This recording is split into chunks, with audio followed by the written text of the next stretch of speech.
for introductions, for the people that don't know who you are and what work you're doing some important work. And I really wanted you to come on the show. And I was really excited that you accepted to come on and talk about what you've been doing. Can you give an introduction for what it is, who you are and what it is that you do?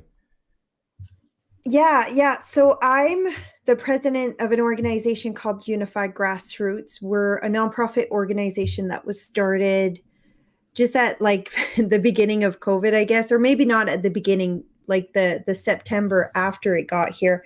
And we were a group of parents. Even how it got started, I wasn't looking to lead anything or to start anything. What happened was there was a lady in a town close by that said, "When's the next school board meeting?" And for me, the COVID mandates and stuff had really affected my daughter negatively. So anyways, I messaged her and I said, "Are you on the same side as me?"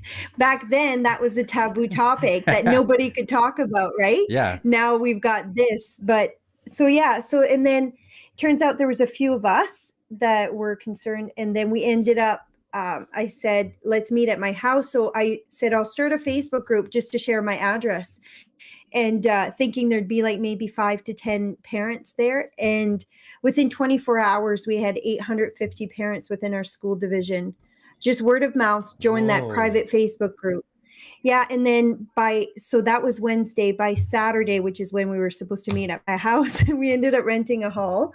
And by then we grew to 2,500. So just within a few days, just within our school division. And then we did a presentation in front of the school board. My husband, who's a doctor, came and presented as well onto the negative effects that some of these mandates have. They focus so much on COVID, but they didn't focus on the other stuff. Mm-hmm. And parents didn't really get a say. We couldn't even talk and address these issues. So that's how we started back in, I think it was 2021.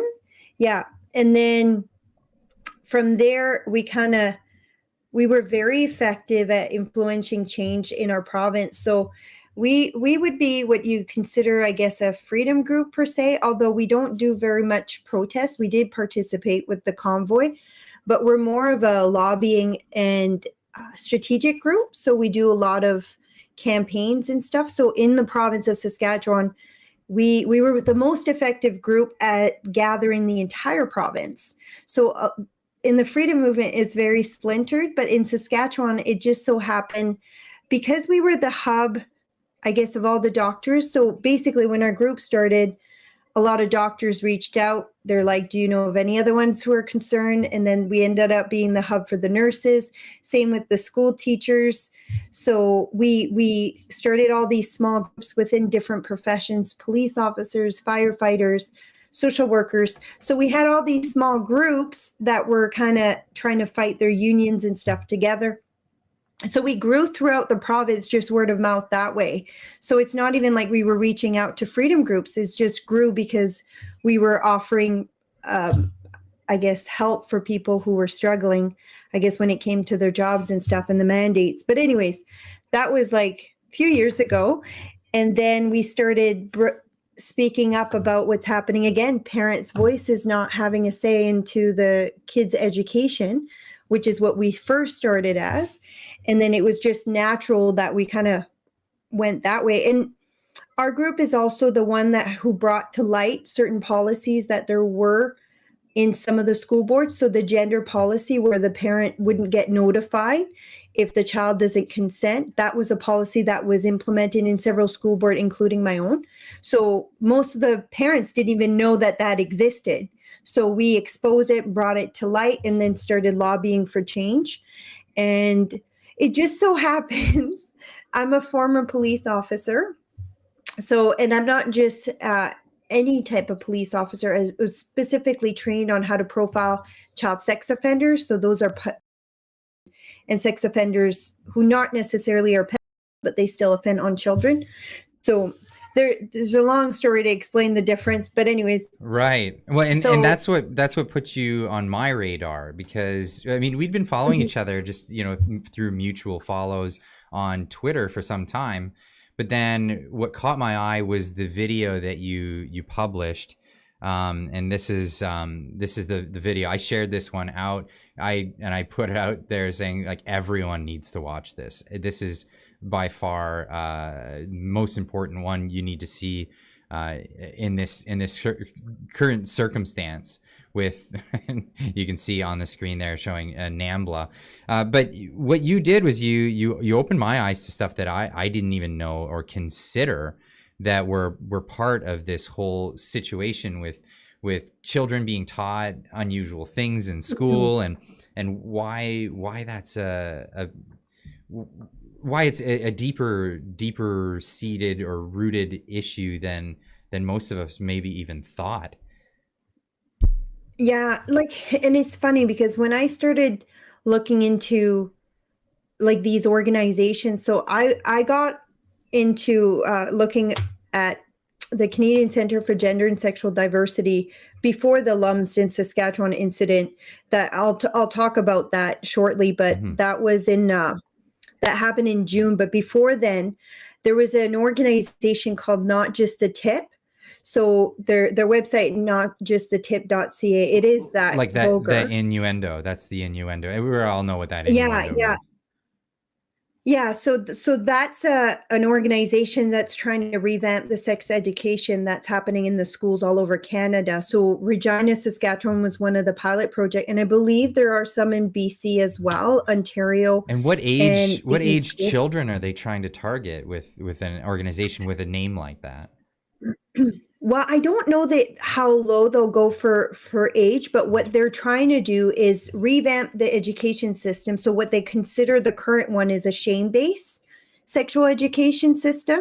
They want to revamp it to a pleasure-based sexual education. So it would change all of sexual education from as early as they teach it. So I don't know in BC what age it is, or even in Saskatchewan, it seems like they start quite young, but it's not necessarily sexual education. They call it health education. Can you explain what the difference is? Like, so what? Okay, shame-based versus pleasure-based. What are the connotations there? So because I do explain when it when I went to school, it wasn't very shameful. It was kind of weird and awkward, but it was a biology lesson. I learned like what my body does and stuff like that, and the stuff that I'm are happening. It's not unusual. All kids go through this at that time, and don't worry about it. The boys have the usual one. It's like, I don't want to go up and write something on the chalkboard. I'm wearing my sweatpants, and I got excited kind of thing. And these are like embarrassing things for kids, and I didn't see it so much as shame-based. It's embarrassing. There's embarrassments, embarrassing things for children, but they're calling it shame-based as opposed to what? So basically they're saying that the current way of teaching shames kids into not doing certain things that they feel kids should be allowed to do. And they also say that it's not geared towards LGBTQ. So for example, the Catholic school, they'll teach about abstinence as being the best form of not getting pregnant kind of thing. So they don't want that taught. They don't want any shame or any negative association to it. So they even talk about, we got a recording from sent to us from the teacher or the people teaching this course is to teachers. And it's with the Canadian Centre for Gender and Sexual Diversity, as well as notjustatip.ca. So they explain what the difference is. So they actually talk about how telling or discouraging kids from being sexual active at a young age is shame-based. That's not good. You want to encourage curiosity. You want to encourage children to be being sexually curious. They actually talk about that in this recording that I got. And they also talk about discouraging pregnancy as well as a negative thing. It's a shame-based thing. So it's yeah, you want to discourage pregnancy at a young age. I mean, that's a given. Well, this is the same organizations that's working with Planned Parenthood. They're also the ones who are pushing the abortion, right? So there's other solutions to teen pregnancy. So I find that one actually that one's pretty disturbing, because I mean, anyone who knows real biology and reproductive systems, you can't just use abortions as birth control. There's damage that occurs in that procedure that could jeopardize future pregnancies. I mean, you're talking about changing the reproductive health of a young child for And haphazard. that's just the physical part. You're not talking about the emotional aspect of abortion. I didn't know this Right. was going to be a pro-life talk, but No, I'm not. that's okay. So I'm not. I don't. I try not to push But too much agendas, but like, yeah, no, I just like no, that. it's true. That takes me by surprise.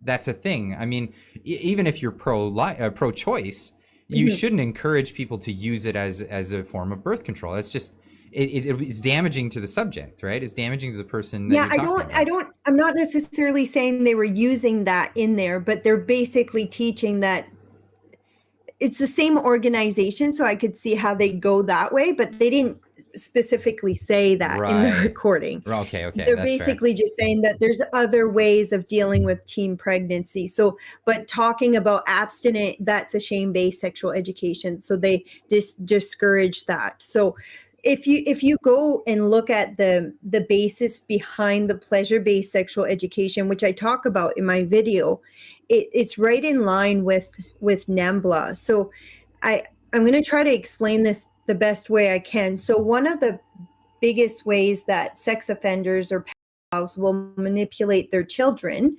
the kids that they abuse, is they used arousal as consent. So in their mind, so they will. Sorry, I hope this is okay because it goes quite detailed, but people need to understand Well, this. you might have to They'll change use some words. Like I noticed that you did. You used the word belching instead of the word that it rhymes with oh in your video. If we yeah, get I we can do won't things use like that. yeah. I'll be very careful with how I talk, but if you have people who are listening who are former victims of sexual abuse, we're going to be talking about subjects that might trigger Well, them. that might be So I'm just letting them yeah, know. a warning right now. Yeah, So if you've so dealt with this, yeah, so consider this a warning if so but yeah, one of the ways they manipulate children is the body's natural response to stimulation is arousal at times, not always, but they'll use that to manipulate the child to make the child think that what's happening is okay and make the child think that they want it. So it's one of the ways they groom children. So yeah. that's It's the a form of perfect example gaslighting. of grooming. It's gaslighting in the sense of like the movie that the term came from Mhm, was the guy was manipulating the gaslights, turning them down, and telling the woman she was crazy for thinking that mhm. the gaslights were dimming, but it was him doing that. And this they're telling children that, oh, because you felt pleasure in this, that you liked Well, it. I don't know if they're telling it, but it's one of the ways they get to do what they do, and it's one Mm, of the ways they really mess with the child's mind. So not every offender is like that. You have pedophiles that will install fear, um, pain, and but you have the other ones that make the child think that they want it, and so it's one of the things that they use to be able to get to the point where they go. And also why there's so much secrecy, because there is shame attached to that as well. But the reason I'm explaining this mhm. is pleasure-based sexual education is basically teaching if something feels physically good to you, it is good, which is the exact thing that the groomers will teach those children. So I really don't think that should be taught in school. I think the current sexual education that we have is adequate, but changing that mindset and teaching a child if you're getting aroused, if it physically feel good, it is good, that needs to stop. So and it was one of the things that I have a huge problem with, because again, it's one of the biggest things that pedophiles will use to manipulate and abuse children. So, and it's one of the reasons some children won't come forward, because they have that shame attached. Well, why did I get aroused, or why did it feel good, right? So they'll feel like that extra shame attached that they wouldn't if it was someone who was forcing themselves with fear, anger, violence, right? The other way, you often will see children not come forward because of that. So that whole mindset that they're trying to switch sexual education with that, I have a huge problem with that. And And that's You because of my personal experience and as well as my professional experience. Well, yeah, let's get into that. Actually, your professional Yeah. experience. You mentioned briefly, and I'm not asking you to get into detail, but you were the victim of sexual improprieties when you were a child, and moving forward, that was a big motivation for you to get involved in the RCMP and learn how Mhm. to profile these people. Now, tell us a bit about that. Yeah. So I was 8. It probably the grooming started a little bit younger than that, but 8 when the abuse actually started, and 10 when I came forward. Around 10, like I don't know the exact date. I tried to go back to my dad and ask, but because I was so young, but and the man was charged. He confessed to everything, and he was convicted. He had some jail time, and like I even went to police station. I remember getting interviewed. I remember the old big cameras and the red light. Like I still That remember being in that interview room as a child. must have been terrifying. But and just um the terrifying part was before that, Okay. because I felt like because no one knew, I was always afraid it was going to get worse. It was going to get worse. So when I got into the room, I knew it was going to stop. So it wasn't actually terrifying. So that at that point, I don't remember it. I just remember this peace and this calm, and the female cop that was there was really nice and stuff. So it made it really an okay experience. It was a little bit embarrassing because you're talking to random strangers about what's happened to you and very sexual things, and but but yeah, just looking back, she made me feel really comfortable, and I felt comfortable enough to say exactly what happened, and in details and stuff. And thankfully, I didn't have to testify in court because he confessed to everything in an interview with the police, and then he pled guilty, and then yeah, he was convicted. And after that, I always kind of thought I wanted to do something to help. So I want to talk about this too. If some of your viewers may have been abused and they didn't come forward or felt too afraid or ashamed, when he got convicted, it offered a lot of healing. It offered a lot of sense of, what happened wasn't right and you got justice. So sometimes when you don't have justice, the healing's a lot harder in the long run. But for me, I always knew what was going on was wrong. And just the fact that he got convicted made it even more of a solid, okay, yeah, it was wrong. And it kind of showed the rest of the family as well. Because I remember back then, so he was an elder in the church, in the Catholic Church, whatever you call them. I don't know if they're called elders or whatever, Mhm. but like they didn't really deal with it. They just swept it under the rug. And a lot of the families, sometimes that will happen in a community. They'll be like, how could that have happened? And they won't believe it because it's so awful. So I think once we got that conviction, it was just like, see, now you can believe it. I'm not looking for attention or anything like that. It actually did happen. I wouldn't lie about something like that. But so that was healing in itself, because there was a lot of rumors and stuff, and I would hear whispers or my grandparents talking with other strangers and stuff. And if you're an adult and your child has come forward, don't whisper around them. They likely will hear what you say and can really affect them as well in Right. the long run. So, but yeah, so that it was really healing. And I'm saying that because if there's someone who's watching who's been a victim, I highly encourage them to come forward, even if it's been long in the past. So a sex offender, by the time he's dies, will likely have around 150 victims. So if you don't come forward, or if a person doesn't come forward, there's a chance they'll offend on other children. So if I can encourage anyone to do that, it is hard, but you can save lives that way. So, and but yeah, so after that, I wanted to be a cop, but I was too short. I'm 5'1", so I'm not very tall. And back then they had a height limit, and then they removed that. So And then I started thinking maybe I'll apply. But before then, I actually worked as a volunteer for the North Battleford Sexual Assault Center as a crisis line worker. So if somebody was a victim of rape, they would call this crisis line, or sometimes they just call the crisis line for other reasons. So I volunteered doing that for a couple years before, and then I got in the RCMP, so I had to stop.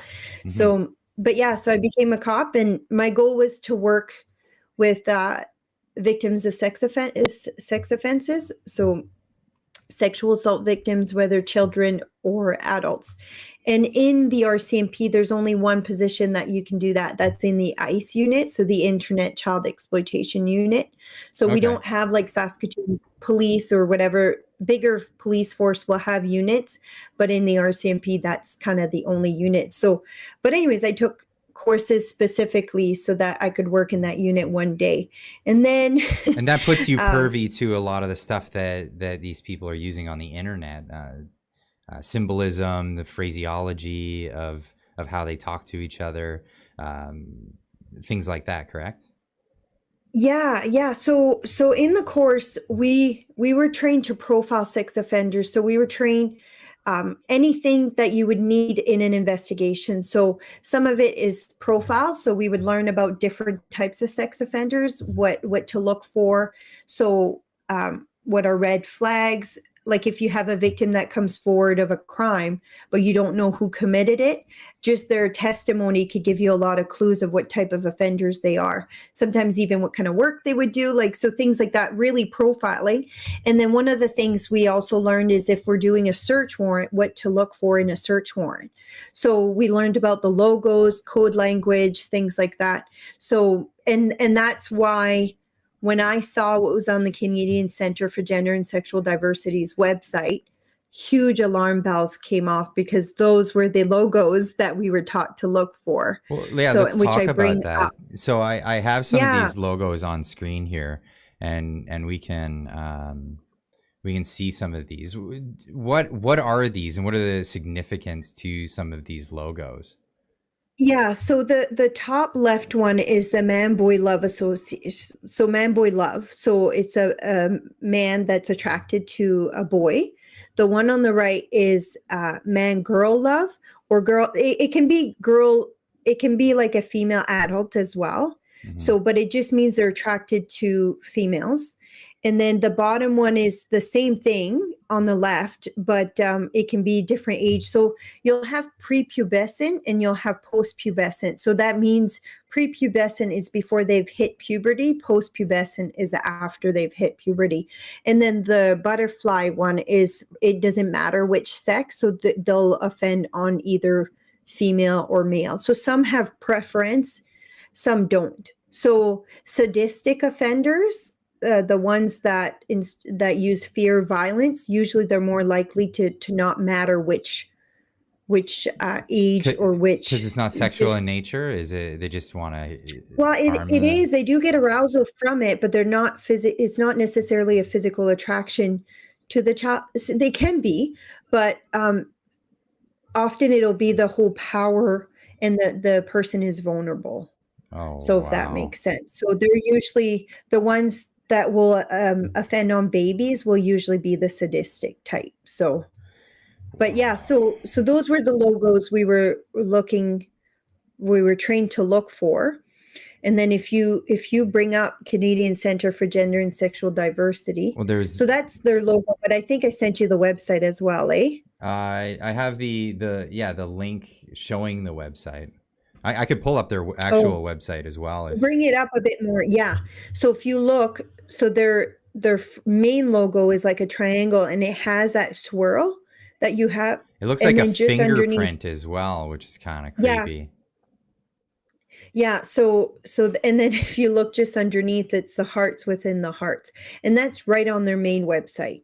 So the thing with that is, could it be a coincidence that there's one that looks similar? Yes, but the fact that they have two on their website makes it less likely to be a mistake. Yeah, it's like two of the four, right? These are the actual symbols. Yeah. And this is an example from the RCMP. This is like a This is from the FBI declassified documents. So Wow. this is what we were trained to look for. So Right. if you go on NAMBLA and you look at, you can actually see the entire FBI declassified document. There's so much. I bring up a lot of it in the video. So if anyone hasn't watched the video, I highly recommend you do. So just for the And sake of then, people that haven't watched it, who are NAMBLA? What is NAMBLA? And like, what's the status of them, and where, like, when did they get started? so NAMBLA is called the North American Man Boy Love Association. So they're a pet activist group. So they fight different for different change. So one of the things is lowering the age of consent. They want to make it legal to be able to have sexual acts with children. And it says the Man Boy Love Association, but they also do it for female on male offenders. And I'm also just going to add a quick information here that people don't know. They think that female are very rare, or female sex offenders are very rare. They're not as rare as you would think. We were trained that it's about 1 in 4. So for every 4 sex offenders, one of them is a female. Right. So I just want to add that even though Man Boy Love Association is clearly a specific name, they also fight for the rights of that are female as well. And there's a bit of like the taboos are different as well. So like we all heard about stories where a teacher maybe in her 30s or 40s gets involved with a young student in like early high school, something like that. And then, you'll have the, people online saying, oh, whatever, I was hot for my teacher and all that stuff, but not realizing that if people actually engage in these types of relationships, there's an emotional bond, weird thing that shouldn't take place between people in that position above them as their teacher, person of authority, and a child, someone who's not fully emotionally developed and all of that.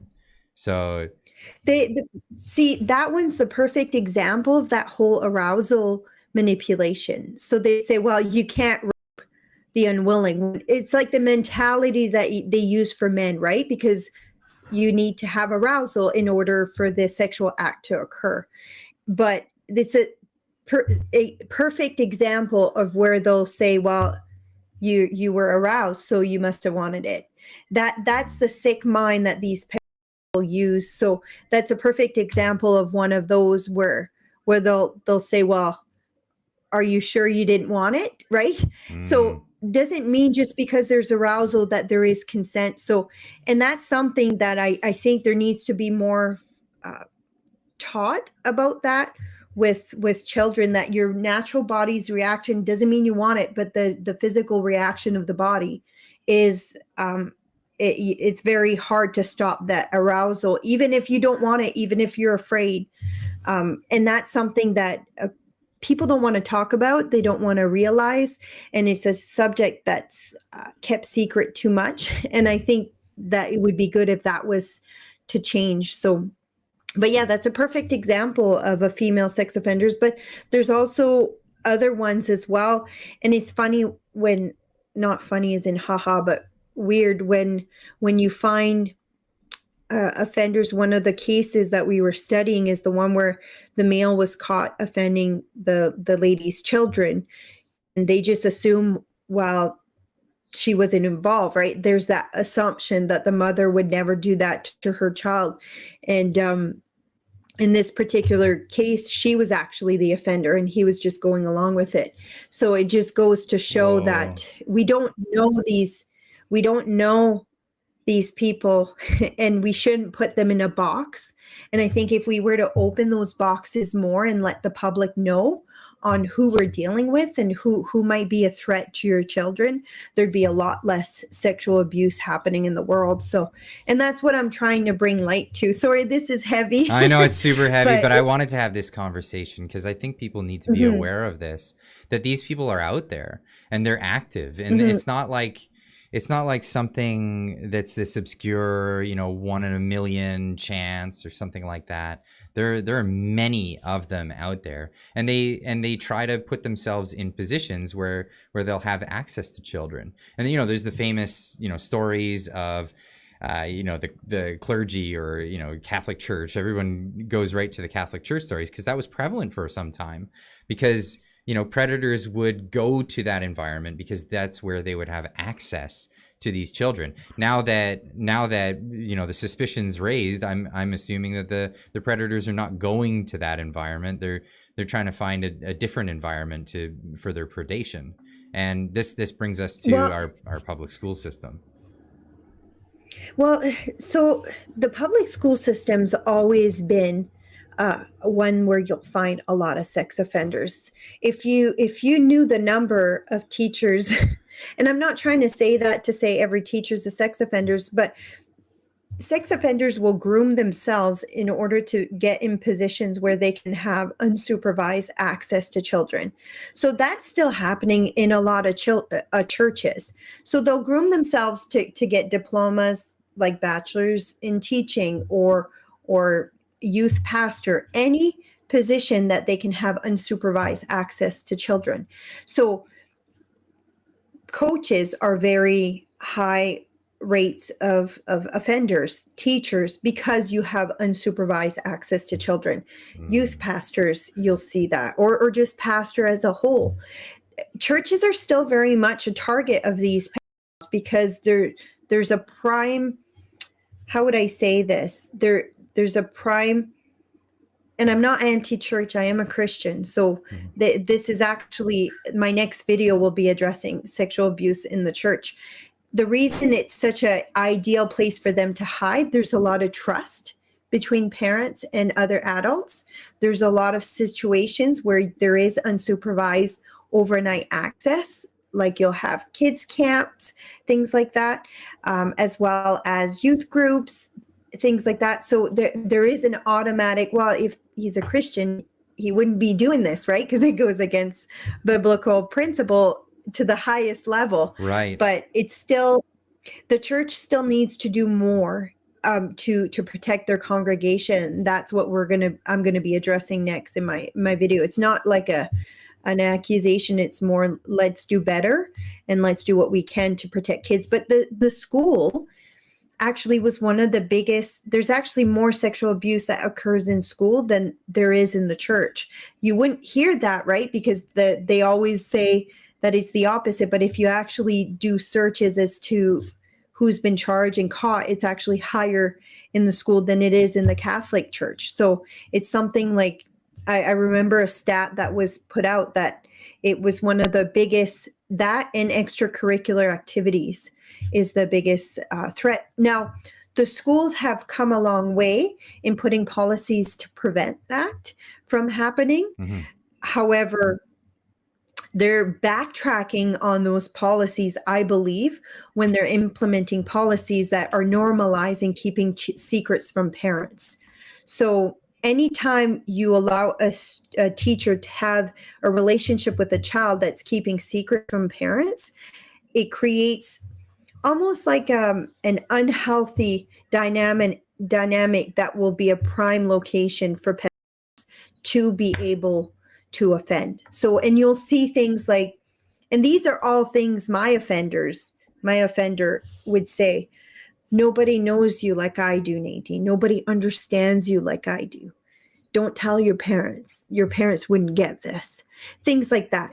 Those are the same kind of language that you're hearing teachers use when it comes to this gender, any child who comes out as trans. And I'm also going to add, trans kids are actually at the really high increased level. Trans and LGBTQ kids are actually at higher risk of child sexual abuse and sexual abuse in their teens as well. They're at increased risk just because of their vulnerable state. They're more likely to be isolated. They're more likely to be abused. And they've often been already sexually abused. And if you've already been sexually abused, you're actually at greater risk of getting sexually abused again, as well as raped in your adulthood. So those are just facts. I'm not saying personal opinions. I'm saying facts as to what I was trained as. So, but yeah, so when you think about that, the school's now going backwards with protecting children from sexual abuse. Except in Saskatchewan, we're seeing headway Well, and for pushback. New Brunswick as well. So New Brunswick was the first to make Yes. headway in that direction and say that no, if children are going to be, you know, they're not poo-pooing the fact that people want to identify as like whatever magical unicorn fairies or whatever they want to be. They're saying that if they want to do that, it's the child, and the child decided this, right? Because you know everything happens in a vacuum when it comes to children. They get their influences from somewhere, right? So they get the influences, and then the kid decides, oh, I wanna, you know, associate my name with like these other pronouns, Zimzer or whatever, right? The parents need to be informed because that's exactly the thing. The big fear for parents is these teachers that have this concept of it's just between you and me, Jack. You know, you don't have to tell even your parents about this. I understand you. One of the words that I keep hearing from these teachers that are complaining on TikTok and Instagram and Twitter, they're saying, I'm not going to out my students to parents. It's a dangerous position for them. Now, if a position's dangerous, because you know, there could be, here's a devil's advocate argument. You know, what if the parents are dangerous? They're going to beat the kid. Now, in those situations, actually, this policy is actually helping. It's giving the child an opportunity to come forward. If a child's actually afraid at home, and you say, "Hey, I'm going to have to tell your parents," it's giving the child an opportunity to actually disclose that they don't feel safe at home. Without this policy, it wouldn't, right? right? So. And there is policy in place as well when a child discloses that they feel unsafe at home. So, and as a police officer, I've been called to some of those calls. And if the abuse has already happened, police get called. But if it's suspected, social services gets called. And they're trained to deal with that situation. A teacher is not a counselor. They're not trained on how to interview children without asking leading questions. They're not supposed to interrogate children either. They're supposed to call the proper authority and they do the investigation. So they can actually impede an investigation by doing that.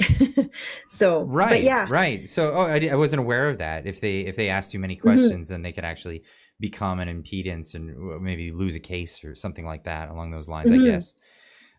It'd be coaching a child. Oh, it'd be coaching the child. So a legal team would argue that. Yeah, it could be that when the child comes forward and discloses what happened, they can use it as defense. Well, the teacher asked these leading questions. So a child will always want to answer the way that he thinks you're going to be pleased with the answer. So it's one of the things we're taught when we're interviewing children, never ask leading question. You don't ask, did mommy do this to you? That's a leading question. Right. If they think you want to say yes, then they're going to say yes. So a child's very apt to answering in the way they want adults to. The same thing can be applied if a teacher asks, do you feel like you want to be a girl? I was just thinking if it's a boy. Yeah. It's the exact same thing. And then you're already going in that direction. So we were taught as a police officer, when we interview children, that you don't ask leading questions. You would first start discussion like good touch, bad touch. So hugs are good touch. Bad touch is hitting, touches that hurt, and then there's secret touches. Things like that. That's how you start. You have a whole process. You draw a little kid and you don't give any indication as to what kind of answer you want. You're very careful. But again, we were trained to do that. If you're not trained to interview children, you're not qualified to do it. You can't do the interview as a police officer. You have to have that specific training in order to interview the children. If not, you got to bring an officer in from another detachment to do it, because if you don't do it right, you're ruining the entire case. And teachers are even less qualified absolutely to do those types of interviews. So yeah, when you go back and you look at the narrative that's being pushed opposing these policies, I haven't found yet one that's justified in not telling parents. Like even the whole, well, children will commit suicide at a higher rate and they might do it even more if you tell the parents. The just the simple fact that a child identifies as LGBTQ increases the risk of suicide. That's just a fact. That's just a stat. Now, children, for the most part, when they commit suicide, it's extremely rare. In fact, I don't know of a single one that has occurred in school other than school shootings. The most majority of the time it occurs is at home. So there's several situations. Now you have parents who don't know their children are struggling, potentially struggling with mental health, and then the school's not letting them know. Like I had a child who was deemed medium to high risk as a young child, as an 11-year-old. And when we found out, the school called me, we developed a plan. Okay, well, are there firearms in the house? Okay, no, they're all locked up. We're good. Okay, we started discussing, do we need to lock up knives? What do I need to do as a parent to get that my child mental health? So is it urgent enough that I need to bring them to emerge? Maybe go to the Dubay Center, which is like a mental health hospital here.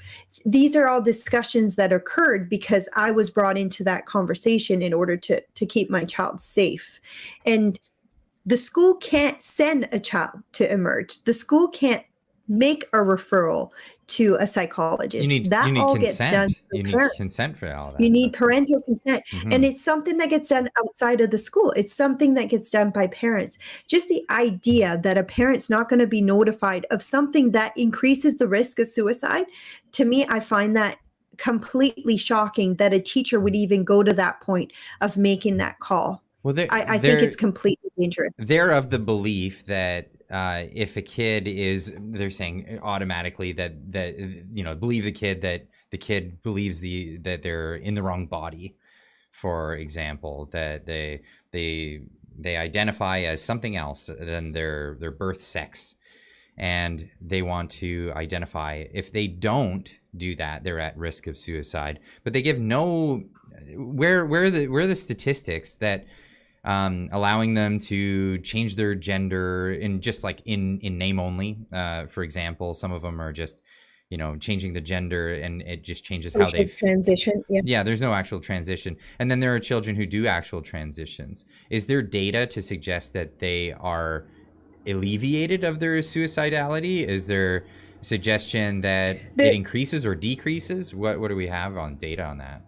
Well, they're saying that there is data, but if you go and actually look into the study, they're not actually good quality studies. The good quality studies that are coming out, you're seeing this in, I think it's Sweden, that the risk of suicide ideation actually increases after transition. So those are studies that you're seeing come out in Europe right now, and you're seeing them backtrack into all of these policies that so they're a few years ahead of us. So they're retracking their policies and actually stopping puberty blockers, stopping transition of children. They're just letting them go through puberty. And then wasn't there a hospital in Britain that actually, like, they closed the hospital? Like, they absolutely closed it? Yeah, because they were getting too many lawsuits. Yeah, they shut it down. I can't remember the name of it. I don't know, like, this particular subject, I don't know the data and the stats very much, but I just remember listening to some. Yeah, that's not an area of my expertise. Fair enough. Expertise. I have a personal experience as a child, as a confused child, because of my sexual trauma and sexual abuse. When I went to school, I dressed like a boy. I wanted to be a boy. I had only boyfriends because I didn't want to be seen as someone they would be attracted to, because it re-triggered my trauma. So I actually, if I went to school then in today's age, I would have transitioned. If someone had said, hey, you can be a boy, I would have likely jumped on it out of sheer desperation, because I hadn't healed my trauma. And it wasn't until I hit puberty that changed, where I started liking boys. But before then, I actually would have been one of those. I actually dressed in boy clothes. But it was a coping mechanism because of the trauma that you suffered. Yeah. Yeah. And you're seeing that. So I'm not saying every child who's gender confused has that same situation. That was just my particular situation, but you're seeing a lot of children who are struggling or confused. They also, it's not a secret that they also have other mental health condition at a really high rate. So whether it's autism, ADHD, or anxiety or OCD, so they are an increased risk. But for me, that was the situation. So I I really, really believe that we should be waiting till a child hits puberty to see if that child just decides on its own, or it might just follow the natural course. I don't think, and socially transitioning Mhm. actually stops that, because if you make a mistake and if you make the wrong decision, there can be a lot of shame attached to you transitioning back, where you say, well, I've already told everyone I'm going to look like a fool, right? So Yes. socially transitioning can actually create that situation where they're just going to keep going, because going back is going to be so embarrassing. It's going to be so shameful, right? Mhm. So I I think even socially transitioning should be done with medical care professional to try to determine if maybe there's not something else that's causing it. And if there is like previous trauma, maybe try to heal that first before you go to that level. But this whole And then there's the catch social all, we're just going to push it. then there's the social Yeah. contagion issue of it. Now, Mhm. I've read Dr. Deborah So's book, The End of Gender, and that's I got a lot of my factoids from that. There's been she's a sexologist, and she actually got kicked out of academia for her opinions on this early in the development of this I mean social contagion, for a lack of a better term, when it comes to this. And I think for what she wrote in there is a lot of females, they will, because you mentioned let them go through puberty. A lot of females, it's because of puberty. Puberty is such a hard thing to go through, especially for girls, that they reject what's happening to them, and they see this, new social contagion as a way out. Oh, I could not have to deal with my period. I could not have to deal with these things if I just transitioned. And it's not how it works. It doesn't fix any of that stuff. But it's a way to I don't know, for lack of a better word, but groom kids in to accepting these things, or getting involved in it. And then, like you said, once they're involved, then they feel embarrassed to get out of it. But despite that, there's so many people going through detransition nowadays. Mhm. This is now a bigger phenomenon every day. Yeah. No, it is, and you're seeing it more and more. And I think you're going to see it a lot more now that the numbers are even higher. Like in Saskatchewan, we had a secretly recorded audio that was released between a principal and a parent, where the principal says, we've surveyed our kids, the kids in the school, and 32% of the kids identify as LGBTQ between grade 7 and grade 12. And the insane thing about this audio was that the principal was using it to justify all the LGBTQ things that they were pushing in the school, without recognizing that there's something deeply wrong with that stat. 32%, that's almost 1 in 3 kids. Mm-hmm. And they're not even recognizing, okay, something is happening in our schools, because that's not reflected in everyday society. And if we're going to look at something that might increase mental health risk for children, that now you have 32% of children at increased mental health risk, they're not even looking into it. But it's yeah, I don't know what the solution is. I'm glad that Scott Moe in our province is taking the step he's taken. And I'm hoping there's going to be further steps taken where they start looking at the data and actually doing some studies to see, is this helping children, or is this actually hurting them? What's happening in the classroom that you now have? Is it a social contagion? And if so, what is causing it? Is it happening just on social media, or is it happening as well in the classroom with specific teachers or specific clubs or things like that? So I don't know what the answer is. I just know at least in Saskatchewan, we're going in the right direction. So I'm drawing a blank on the doctor's name, but there was a doctor in Canada a number of decades ago. I believe this was in the 70s, where he Kinsey, I think. was it Kinsey that had the two Was it Kinsey? children, the one children, it was twin boys, and one of the boys had a botched circumcision and lost basically most of his penis. And because of this, they decided that they were going to allow the kid to identify as a girl from an early age, and then just convince the kid that the kid was a girl, and raise the child as a girl with her twin brother in this whole scenario. Now, a lot of the work that this doctor came out with is stuff that's, yeah, I'm getting people in the chat saying, yeah, it was Kinsey. But it was a lot of the stuff that came out that a lot of these, the gender ideologues are citing. They cite from that case and then try to play it off as like, look, it was a success. You're able to change your gender and move on with your life if something happens or what have you.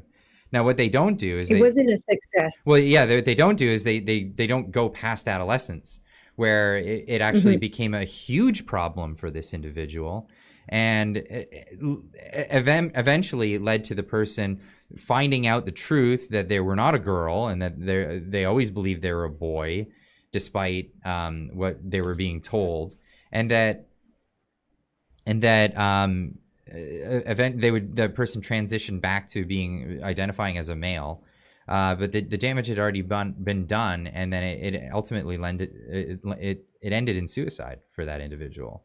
Mm-hmm. Yeah, I believe one was suicide and the other one was drug overdose, if I'm not mistaken. Somebody might know better in the chat, but I think we're just discussing that, my husband and I.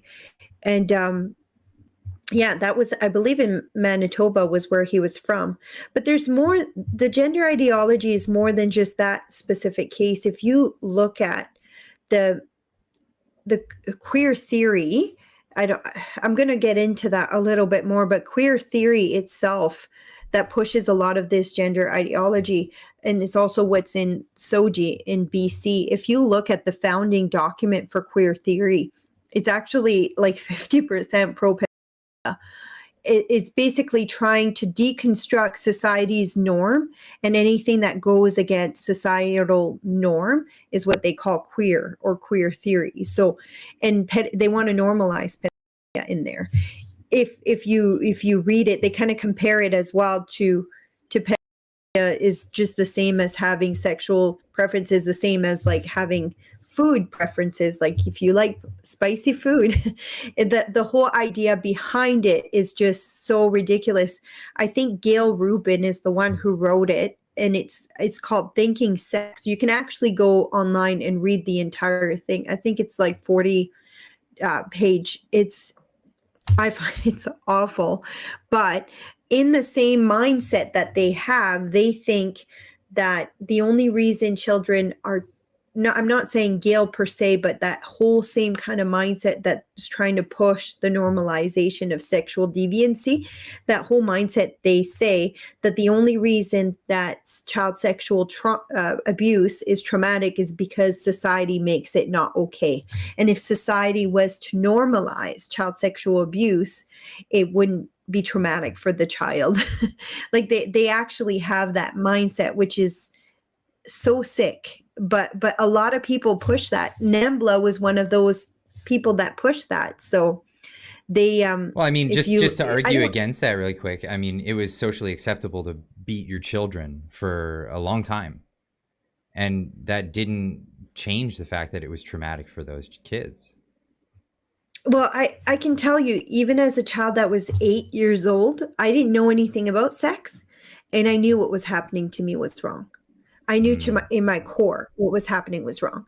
So, and I felt very traumatized. So even that mindset that it's because society says it's not okay, I didn't know what society thought because we haven't talked about it, right? That whole mindset, I think it's a lie. But I also think it's a lie that potentially some of them have told themselves to cope with some of the abuse that they have gone through. Some people deal with trauma or heal from trauma very differently. We kind of talked about that, me and one of my friends who's a psychologist now, but she's a former cop trained the same way I am. We were talking about the way that sometimes people heal from trauma. And I'm saying specific situations, a generalization. Not everyone fits in these categories, and you can move from one category to the other. But there's one way where they become like a hero mentality. So they're the kinds who want to make sure it doesn't happen to anyone else. So they'll become social workers, police officers. Like so yourself, they'll be like, we need to avoid this happening to anyone else, and we're going to do everything we can to stop that from happening. Yeah. But you have another type that will try to normalize what happened to them so that it's not so traumatic. So you'll often do those see people the ones who become the perpetrators of? Not always, but yes, some will become. And I'm not saying it's a huge percentage, because I don't want people to think if they become abused that they're going to become an abuser. It's a small percentage, but yes, that there is the kind that will normalize the abuse, so that, and then they will often the ones who fit in that category are more likely to become an offender themselves. So they kind of morph their whole reality, again, the world mindset, that it's only traumatic because society thinks it's traumatic, right? So that's how they heal and make it less awful. So those are some of the ones, but then that makes the whole world evil. That makes the whole world evil, in my opinion. I mean, it's such a tragic thing for someone who's been victimized to then have to frame the whole world as a world of victims, the world of trauma, and a world of predation in order to cope with what happened to them. I think that's, if you think of it in that sense, I mean, it makes it so sad for me to believe that this is how people's minds are coping with it. I think it makes me sad, but it also, I know this is going to sound weird, but it also gives me a form of compassion for those people, because I'm thankful that's not how my brain wired itself to deal with what happened to me. I'm thankful that I went the other way, but it gives me compassion for those people, almost like hurt people. Yes. You hear that a lot, and it doesn't mean you can't change that you can't fix that reality. Sometimes people can go from that category to actually the hero category. I've seen that happen. But it makes, and not every sex offenders has been abused.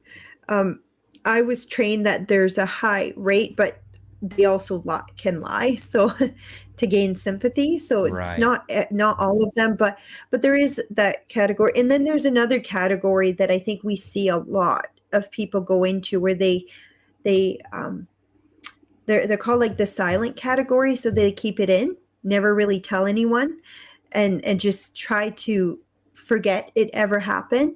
So they will often go two routes, where it'll come out later on in life when they're 30, 40 years old, or they'll go the route of, you'll see a lot of people struggling with addiction, struggling with any type of addiction, whether it's drug, alcohol, sex addiction.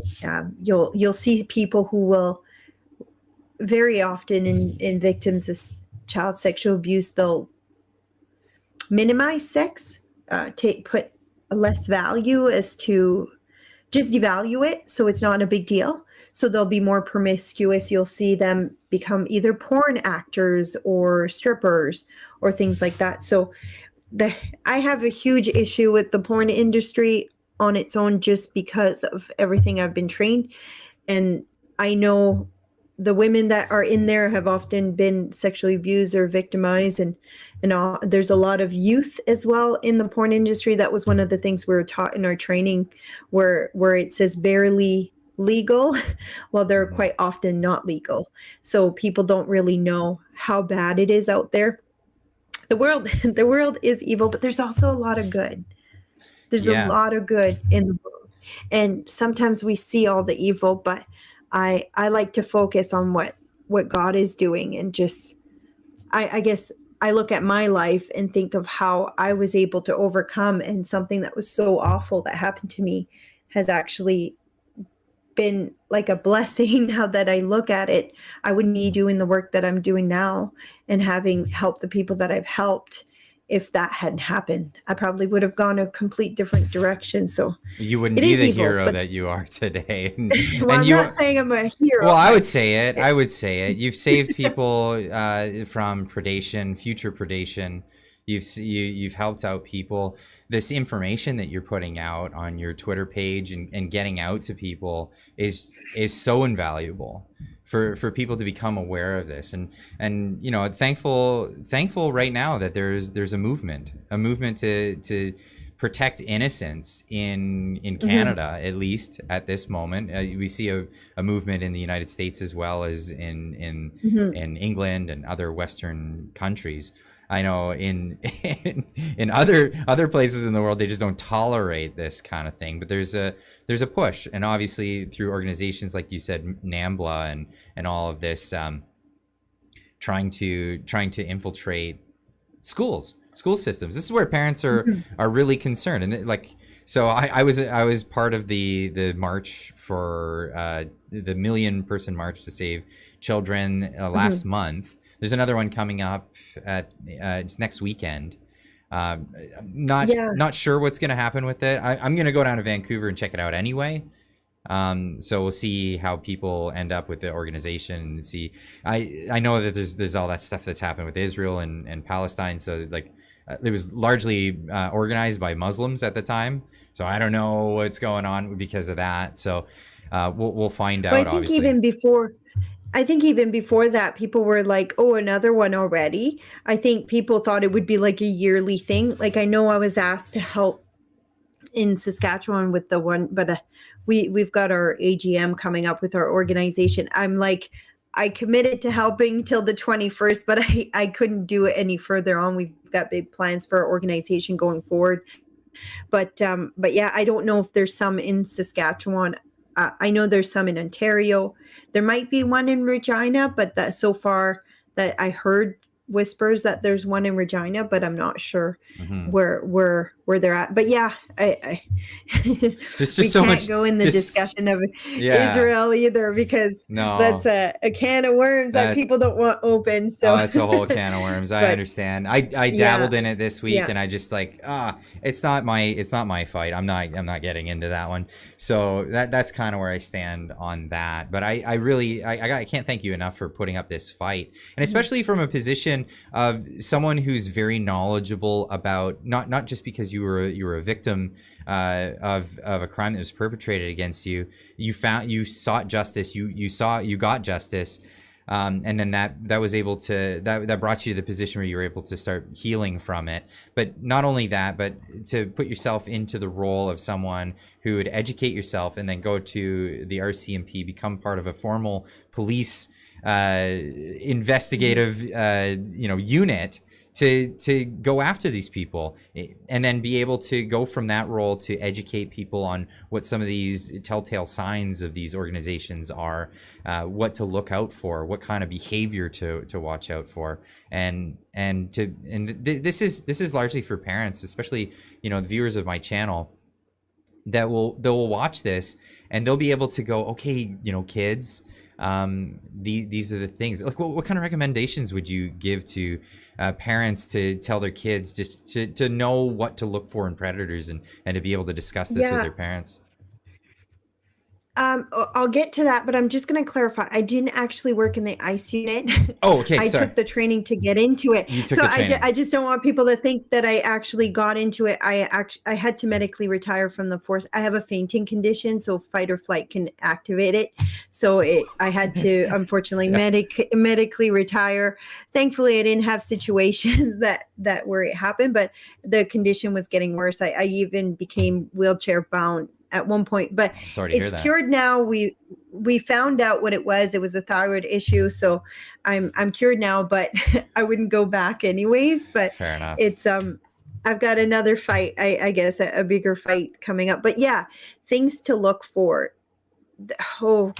I'm actually going to be doing a video coming up, teaching parents or on some of the things to look for. So it depends which age as well. So some of the things is sexual knowledge beyond their age appropriateness. So that would be a really big red flag. So again, I have issues with early sexualization of children. Yes. Because then you're less likely to catch on this if the entire classroom is learning about it. Early sexual knowledge actually can also increase risk of children offending on other children. So that's another thing that I don't like when they're teaching kids things that they shouldn't be teaching kids when it comes to sexual education before Right. age appropriateness, because they don't understand the consequences of their actions when they're really young. But teen anyways, pregnancy, things so like that's that, or yeah. Well, or even if you're teaching like a 10-year-old or a 9-year-old, they might want to act out what they're learning on younger kids. So, you'll often see when a child's been abused, or if a child is abusing, that's a really high red flag that that child has been abused. So if you learn of a youth abusing a younger child, so that's one of the things to look for. Urinating or defecating their pants at a younger age, at older age as well. Bedwetting is a tell. I remember one of the ones that stood out is speech impediment. It was actually one of the things that we learned that it's not an indication. I'm saying these are things that can be like a red flag, but one of the things was speech impediment. If you know, sex offenders aren't just the guys that come in a white van. Right. They'll often be like, or the creepy guys that you just think, oh, they're really creepy. Some are very charismatic. Some are very well-liked people. They're very used to manipulating their way into trusting positions. So sometimes if you see someone who takes like a really big interest in your child that's a stranger to you, that would be a red flag. One of the things that they do that's also a red flag that parents might not know, often an offender will physically touch your child in front of you. And it's a way to teach the child that physical touching is okay because mom is seeing this and mom is allowing it. So they'll hug more than, or they'll touch the shoulder longer than they should. They'll kind of test that in the child in front of the parents. So if you have an adult that's just unnaturally touching your child, that's one of the things that people don't even know that they'll do. Confrontation would be good in that situation then, right? So just what? Well, okay, that's enough. Or okay, we're gonna go over here, kid. Enough touching. Or even just keeping it in your back pocket. That person did that in front of me, so maybe I wouldn't let them go sleep over at their house. And another thing, if it sounds too good to be true, it's likely too good to be true. If someone's like being way too kind and saying, oh, I'll watch your kid. Oh, you're a single mom and you work a lot. You can't afford childcare. I'll watch your kids. So like, you got to understand, in order for them to offend, they have to have unsupervised access to your children. Yeah. Okay, I'll go back though. It doesn't mean if there's two people that it's not going to happen. Pedophiles will often hang around with other pedophiles, whether it's female or male. That's something to know too. So if, like, let's say there's a pedophile that's been caught in a school, there is a chance there's other ones in the school. Or same with the church. If there's a pedophile caught in a church or in an organization, there's a chance. It's not always. It's just an increased risk, because they'll say, oh, this is a place, come here, this is a place that's good. So the same with those logos that I talked about earlier on that website. I just want to add a very important detail. Even if that organization doesn't know what those mean, just the simple fact that they're on their website will be a place. This will attract pedophiles to that organization, because it sends a signal that this is a friendly organization. So they use these logos to find each other. Right. So just the fact that it's on there, you can guarantee there will be some in that organization, or they'll be working close with that organization. But there's also, so there's that one. not just a tip. There's also wisdom to action that works with them, Planned Parenthood.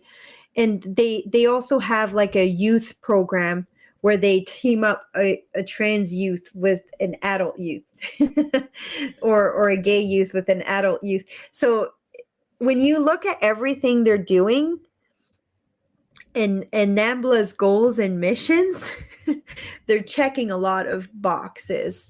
So sorry, I've got so much information. I could just be talking about this for hours. No, I know, absolutely. I don't even know where to go. If you haven't watched the video, watch the video. I want to get to some of these super chats. There's a few super chats that came in, people asking questions. Sure.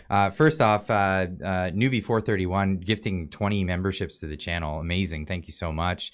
Steve's Hyde with a $10 super chat says, not much to say this week, but here's my weekly report.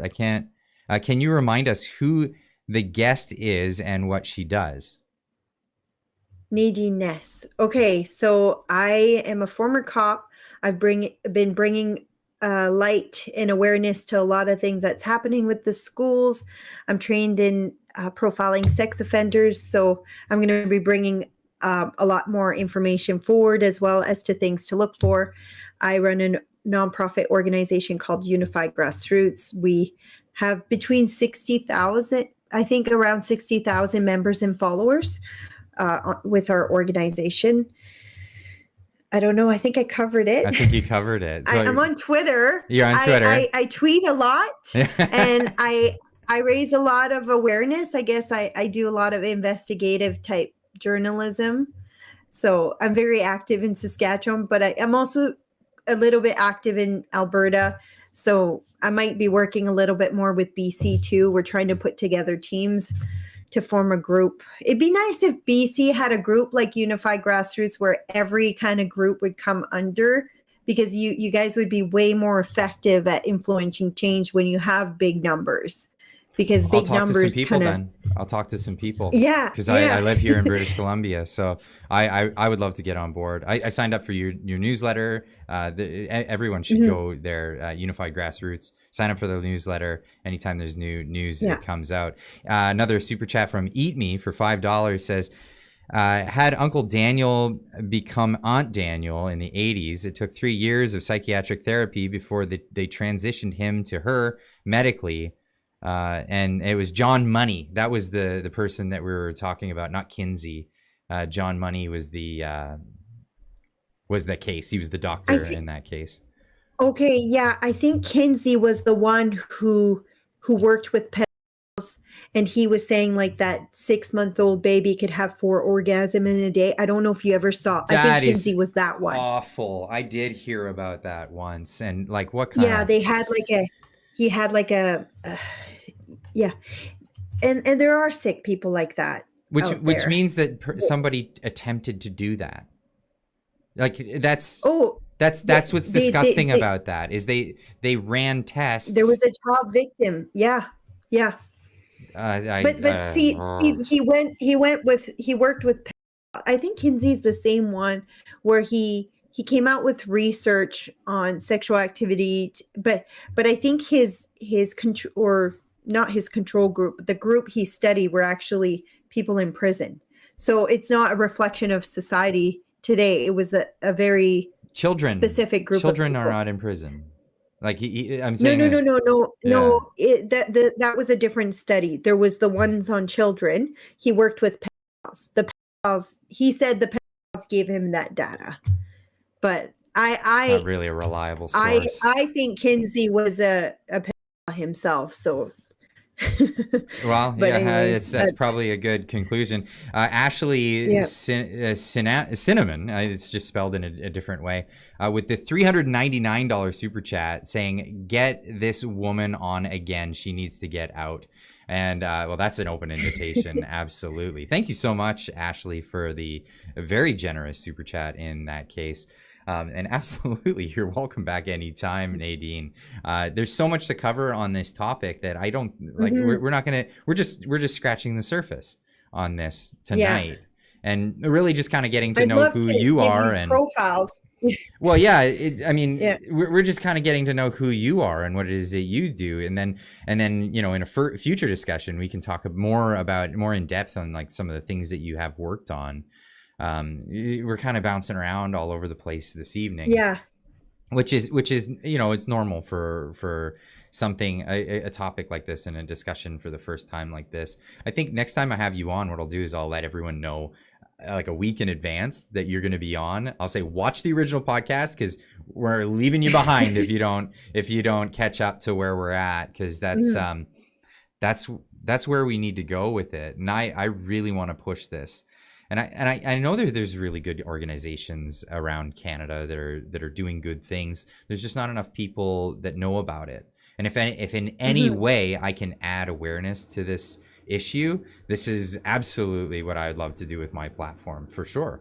And let people know about UniFi Grassroots, let people know about other organizations such as Blueprint for Canada. People are looking out for children. They're putting a lot. We've been asleep for a long time, Nadine. We've all fell asleep. It's been a long time in the making, right? We didn't realize what was happening until boom, they've gained access, right? And I think we're trying to play catch up, but I don't think people realize we were going to be where we're at today. And I think BC is a perfect example of that. Like, you're trying to take something out that's already been placed in. Thankfully, we were able to stop SOGI from coming in before it did. But it doesn't mean that it didn't. So here's the thing. When I went to the Million March last month, we all know that the unions got heavily involved in the counter protest to that. QP for one, and QP represents the teachers in my area, and a lot of people's areas. But they sent out a letter or a mass email to all parents on the email list. Like, they had access to our email addresses because we have our children in schools, and they sent out a letter demonizing the parents that were going out and looking out for the best interests of their children, publicly to everyone else who has children in school. And then a few days later, I went to go to work. I think it was the very next day, and I ride my bike past the preschool where I sent my kid. 4-year-olds go to this preschool, and they had they brought out a brand new I call it the exclusion flag. It's not the rainbow. It's the new one. It has the chevrons, and it has that little circle to represent transgenders and whatever other representations. The circle apparently is intersex people, but none of that stuff is relevant to a 4-year-old that's going to just learn a bit of socialization a couple times a week, get to know other kids, maybe play in the sandbox, give mom a break for a couple of hours. Like, why is that there? That is, of all places. Like, I know that they're trying to teach teenagers this stuff, and then even getting into like younger grades, but 4 years old, really, that's where we're at. I think it's like a virtue signaling thing, to be honest. Like, I think, like, even during the Million Person March, some of the schools around here, the teachers wore pride attire that day. Like, it's like this, like, I say that the woke agenda, or the leftist wokeists, will push whatever they can, however they can.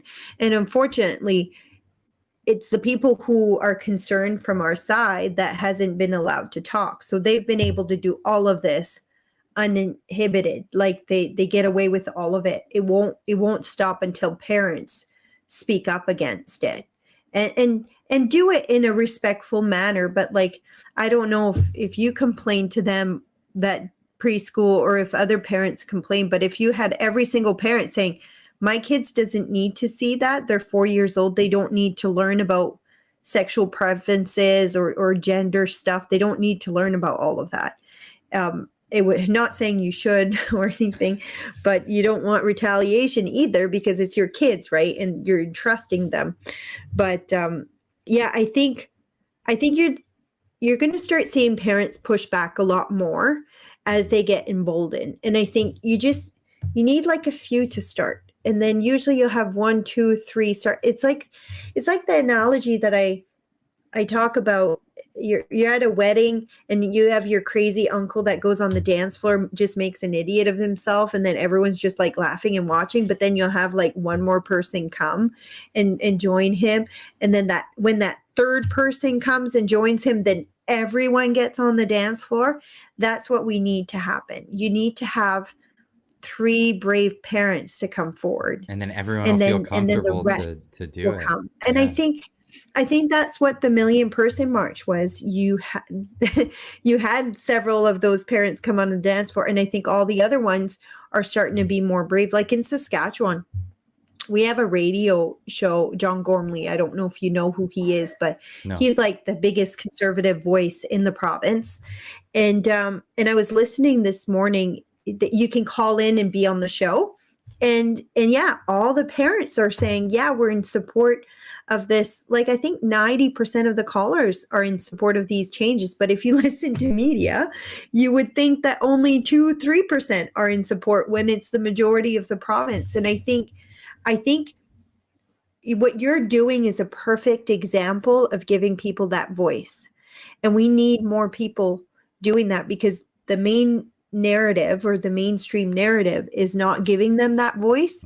But I think you'll start seeing as your following grows. And that was the biggest thing with UG. I remember like when I messaged that mother, I thought there was going to be 5 of us, right? I thought we were the minority. I thought we were the only ones. And in 24 hours, 850 parents. That's crazy.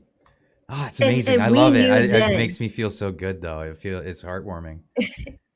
And that's the thing. What it showed that day is we were the majority when we thought we were the minority. Right. And there was no way they were silencing us because that we knew. And they knew that we knew. So the school, like, I'm not very well liked in the Saskatchewan Teachers Federation or That's good. board. That's good. That's a good thing. That's a badge of honor. When they hear that I might be coming to a meeting, but I'm not mean. I'm not disrespectful. I'm very respectful, but I don't hold back. I don't hide the truth. I expose it. And when I do, it usually spreads like wildfire.